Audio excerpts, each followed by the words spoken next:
Welcome to our panel discussion today.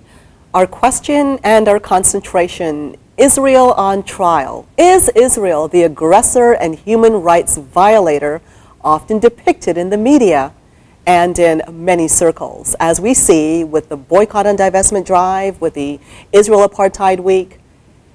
One looks at numbers racked up in wars. Does this depict that Israel is a human rights violator? Here to discuss this with me, George Woodward, Donna Hallbrook, and Mark Vandermaas. Thank you for joining me. Great to be with you.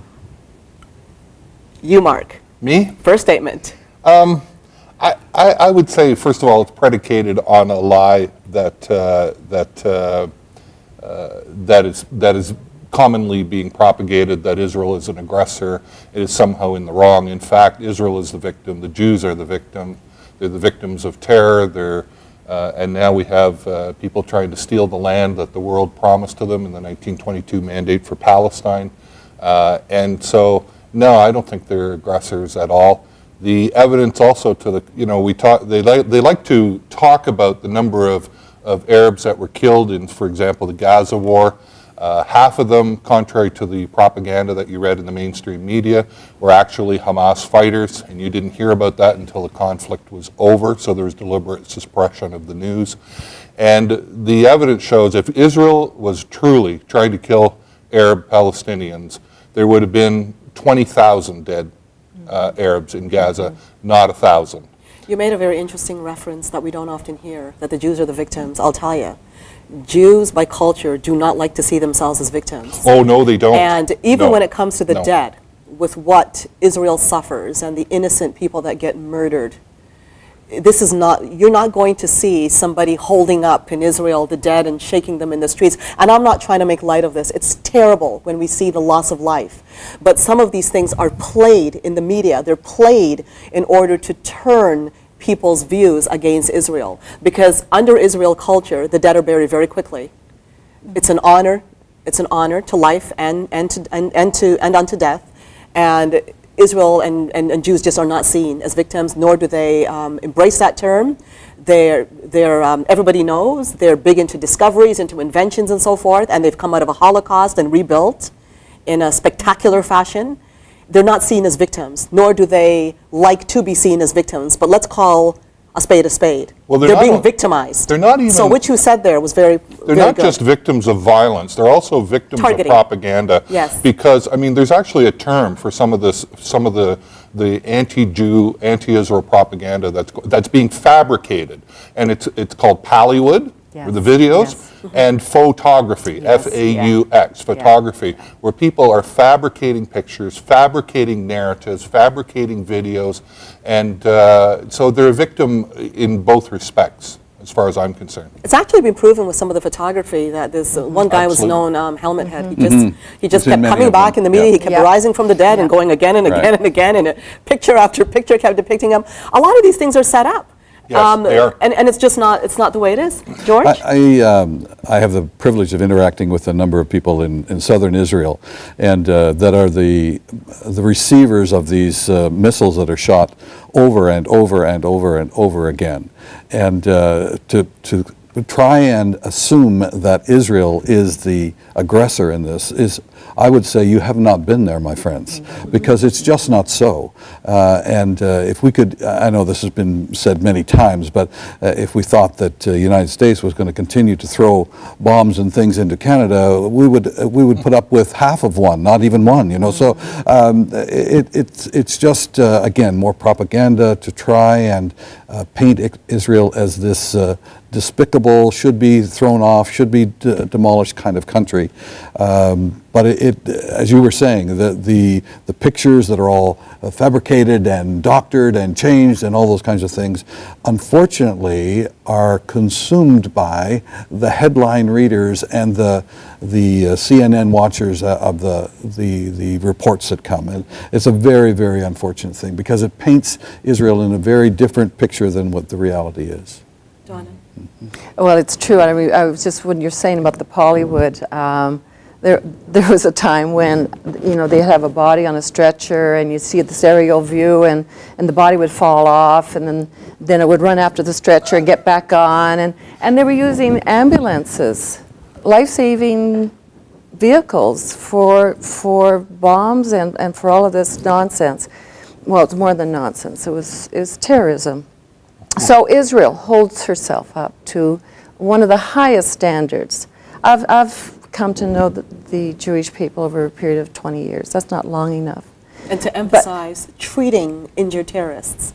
Well, it's Well, really, they do in the hospitals. They you know, who's wounded the most They gets don't treated get first.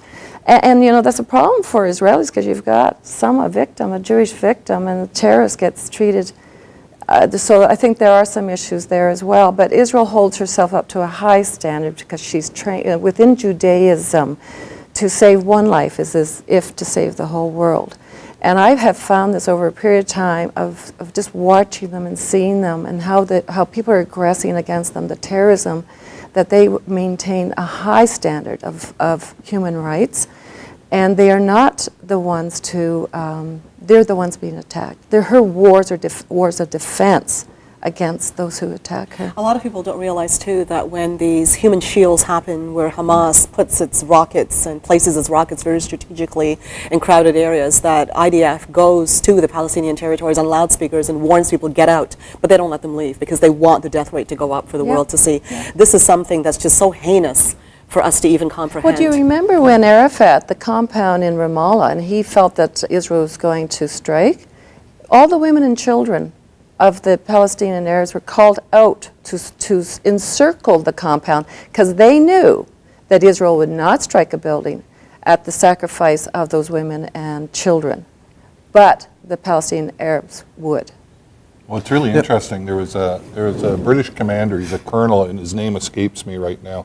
And he made a statement, he was a commander in Afghanistan actually, and his remarks, and I'm paraphrasing, that Israel is the most moral army in history.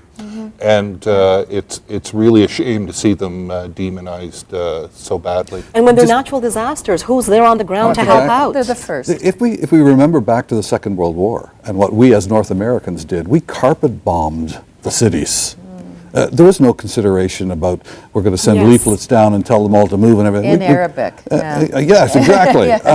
So please, if we're going to throw these stones, let's just look around a little bit, you know, because the way that the Israelis have handled this whole thing, as far as what they had to do in Gaza, what they had to accomplish there, was done with the best possible understanding of saving as many lives as they could. Frankly, it's rather insulting, people talking about racism. Why? So you expect the people in these Islamic states to behave like animals, to be stoning their women, throwing acid in their face for an education, abusing the Christians, killing them for being Christian, killing the apostates. I mean, the list goes on and on. When you look at the human rights violations on a list of 10 countries, 9 out of them are Islamic states and 1 is North Korea. This is a serious problem with violation of human rights, violation of women's rights, but somehow it's being tolerated. Why? There's no standard. I find that racist. No standard. In other words, it's okay for people to behave like animals and you just accept it, but you blame Israel? I mean, to me, this is something that is not being addressed. Well, you know, just following up on Donna's point there about the Jewish people, I am amazed. The more I meet them and the more I interact with them, at just how humane they are and how much they care about other people. I had the fortune of, we held a conference one year, and our charity was the Alin Children's Hospital in Jerusalem, and they treat handicapped children, and they treat them whether they're Arab or Jewish, or they even bring in people children from Russia or from Africa that need treatment, and they work side. They don't treat them any differently. And the Jewish people are an amazing people, and I'm just in awe of them. And I think sometimes they go too far. Yes. I'll tell you something. There are Muslims out there that I've spoken to personally that are disgusted by the treatment of Israel, that understands the human rights of Israel, that recognizes Israel's right to exist. We don't hear enough about that in the media, but they're there. Good. Yes, any final words before we close? I just think we have to, maybe from my own perspective, but we need to balance it a little bit. We can't try to suggest and project that Israel is this perfect country that does everything perfectly. Nobody's perfect. Nobody's perfect. They're not. No. But who is the aggressor and who is not? Who is the one that's being put upon and who is not? Who is the one that has a real passion and a heart for peace and who is not? Makes it very clear. Well said. Yes, that's well said. Exactly. And we're about to close now. I'd like to thank you so much for joining the panel today. Please share this video, and on YouTube, click the button below to become a subscriber.